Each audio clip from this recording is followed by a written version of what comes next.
Order! Order! You are an incorrigible delinquent at times. Behave yourself, man!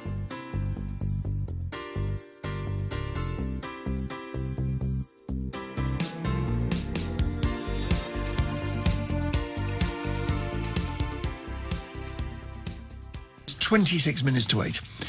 Your people will be able to come here to live, work and study just as they can now, but they won't get the same residency rights that they do get now. That is the Prime Minister's message this morning to the EU's Brexit negotiators. At issue is the status of EU citizens who arrive in this country after Brexit, after March 2019, but during that crucial 2-year or longer transition period.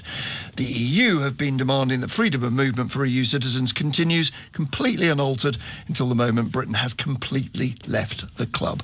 Let's talk about what is at the root of all this with Mairead McGuinness, an MEP and Vice President of the European Parliament, and also with Al Mehmet, Vice Chair of the campaign group Migration Watch UK, which campaigns for limits on immigration. Morning to you both. Good morning. Al Mehmet, first of all, let's try and get to the detail of this. Theresa May says things have to change post-Brexit, but what exactly do you believe should change during that transition period? What shouldn't happen and what people don't expect to happen is that those arriving during the transition period can acquire the rights to remain here indefinitely and bring their dependents. That potentially means 1 million people, roughly 500,000 people a year from the EU have been coming here in the recent years, registering for national insurance cards. If they are having registered, allowed to stay here, that would be ludicrous. So just to be clear, you think that the Prime Minister is saying, yes, EU citizens can still come, there is freedom of movement, but in effect, people who come here might have to go home again?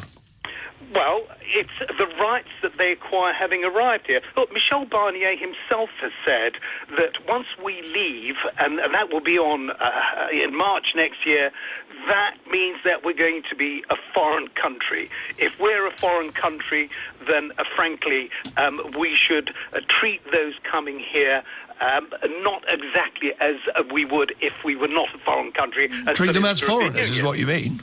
Sorry? Treat them as foreigners, not fellow citizens.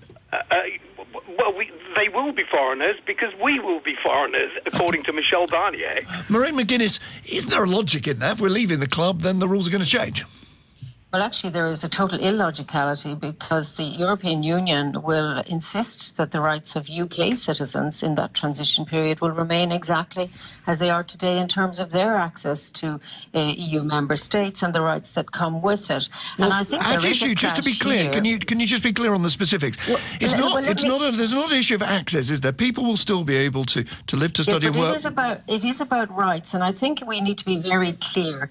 The time of the UK leaving the European Union was set by the British Prime Minister when she triggered Article 50, and we know that's the end of March 2019. But the UK also wanted a transition period, rightly so, to get to a new relationship.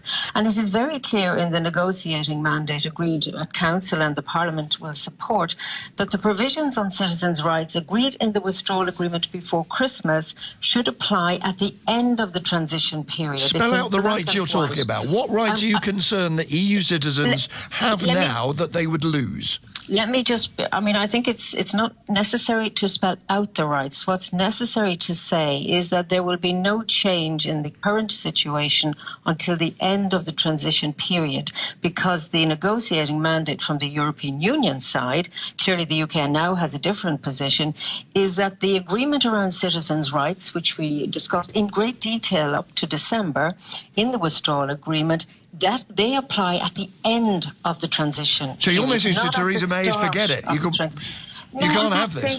No, I'm not saying anything about it. I think what Theresa May is doing is trying to keep the Conservative Party Brexiteers online, if you like, because what we find at an EU level is that very often it is difficult to understand fully, and particularly when it comes to the new relationship, what the United Kingdom wants.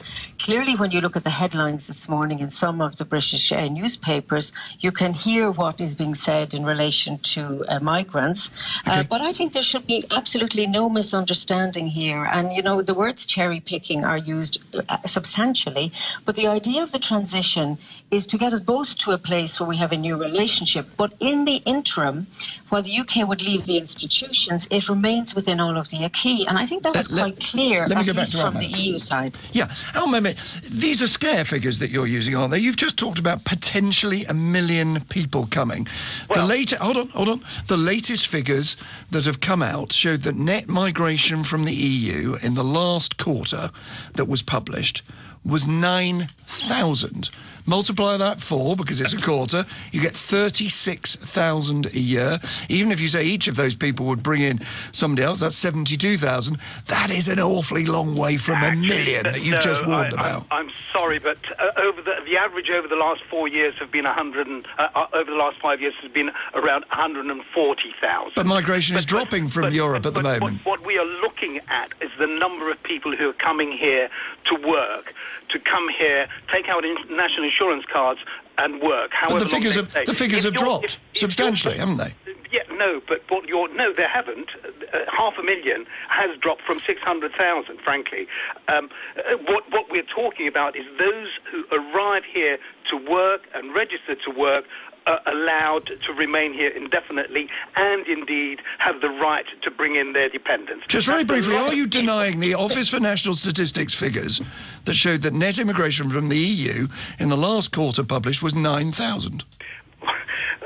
Whatever the last quarter was, what I'm saying is what has happened over the recent years and continues to happen. Frankly, we're still having a huge number of people, more people arriving than are leaving. It's not that we're leaving.